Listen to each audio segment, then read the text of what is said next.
Honorable sénateur, moi aussi, j'aimerais répondre au discours du trône. Je sais que plusieurs d'entre nous ont participé à la lecture du discours lorsque la gouverneure générale a lu le plan pour créer un Canada plus résilient en luttant contre la pandémie de la COVID-19. Le gouvernement a souligné qu'il allait prioriser la santé et la sécurité de tous les Canadiens alors que nous luttons contre cette menace contre nos vies. Le discours a aussi souligné les mesures économiques qui seraient prises pour lutter contre la COVID-19. Le gouvernement a fait de grandes promesses pour reconstruire le Canada en mieux. L'objectif était de créer un pays plus unifié et plus résilient. Enfin, le gouvernement s'est engagé à lutter pour l'égalité et de cheminer vers la réconciliation. Le gouvernement s'est engagé à promouvoir la réconciliation. Honorables collègues, je crois que le gouvernement était sincère lorsqu'ils ont énoncé leur plan pour rebâtir un meilleur Canada pour tous les Canadiens. Un pays où tous les Canadiens se sentiront acceptés et inclus. Un pays où les Canadiens sentiraient qu'ils appartiennent à la société, à notre grande société canadienne. Mais pour y arriver, nous devons tous travailler ensemble. Tout particulièrement au Sénat, nous sommes garants des droits des personnes marginalisées. En tant que sénateurs, nous devons défendre les personnes les plus vulnérables. Greg Fergus, député, que vous connaissez tous, est président du caucus des parlementaires noirs. Il m'a fourni quelques renseignements sur les engagements financiers du gouvernement fédéral pour lutter contre la crise qui sévit contre les personnes noires et autochtones. Il a déclaré que depuis 2010, le gouvernement a fourni 25 millions de dollars pour établir des capacités dans la communauté noire du Canada. Elle a aussi fourni 35 millions de dollars pour de nouvelles stratégies antiracistes et quelques millions de plus pour appuyer les jeunes Canadiens noirs. Nous avons distribué une vingtaine de millions de dollars pour appuyer les entrepreneurs noirs dans la relance après la COVID-19.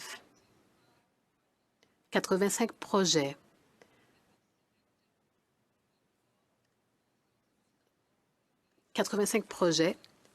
ont été annoncés pour appuyer ces objectifs. Ces projets auront pour objectif de mettre fin à la discrimination, y compris la discrimination anti-noire, anti-asiatique, anti-autochtone et antisémite, et l'islamophobie.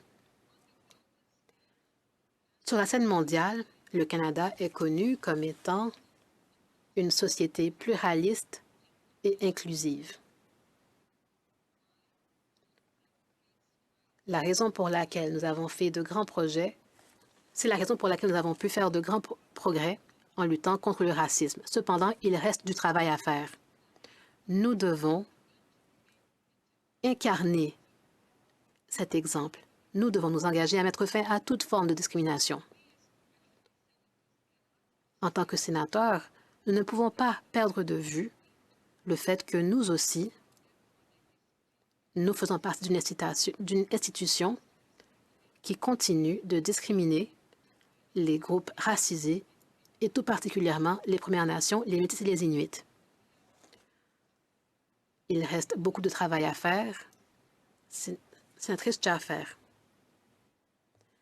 je dois vous interrompre parce qu'il est maintenant 18 heures.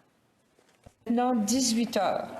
Et selon l'article 3.3.1 du règlement et conformément à l'ordre adopté le 27 octobre 2020, je dois quitter le fauteuil jusqu'à 19 heures, à moins qu'il y ait un consentement que la séance ne soit pas suspendue.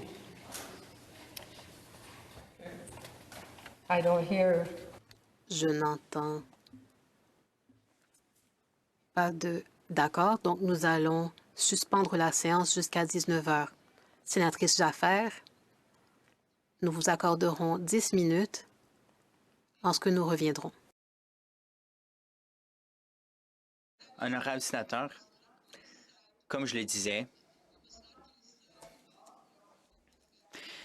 il ne faut pas oublier que nous sommes fondés sur une histoire qui continue à discriminer contre les groupes racisés, y compris les Premières Nations, les Métis et les Inuits. Il nous reste beaucoup à faire alors que les Autochtones font face à une crise sanitaire sans précédent. Beaucoup de ces groupes des réserves n'ont pas les services policiers dont ils ont besoin. Beaucoup d'universitaires ont dit que c'était semblable à des pays en voie de développement. Les Canadiens s'attendent à ce que le gouvernement fédéral tienne ses promesses dans le discours du trône. Le discours du trône doit donner lieu à des mesures pour lutter contre le racisme. Au cours des dernières années, j'ai travaillé avec beaucoup de militants, par exemple la Société des droits de la personne dans ma province de la Colombie-Britannique.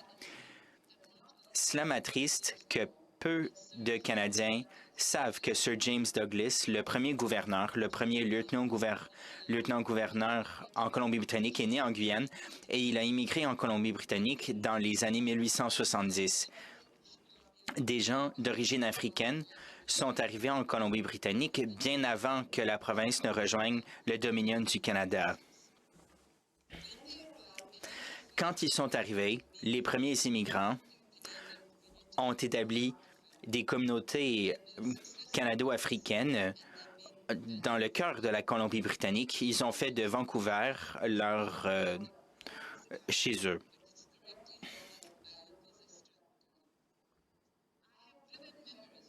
J'ai des souvenirs de Vancouver et de Strathcona, ainsi que d'autres communautés qui sont la pierre angulaire de la ville. Ils avaient des valeurs d'ouverture et de diversité.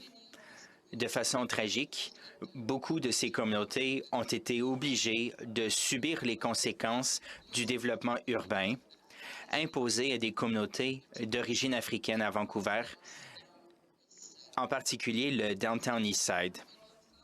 À Strathcona, à la suite de projets de développement urbain, les communautés noires ont subi les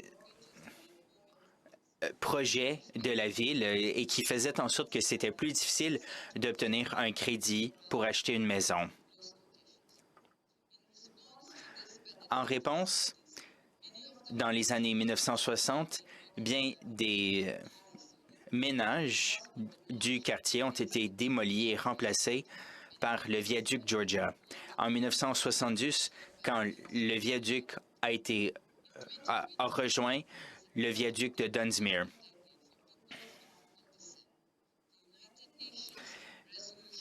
La résolution 6237 des Nations unies demande à tous les États membres, y compris la société civile, de reconnaître que les contributions des populations noires sont énormes.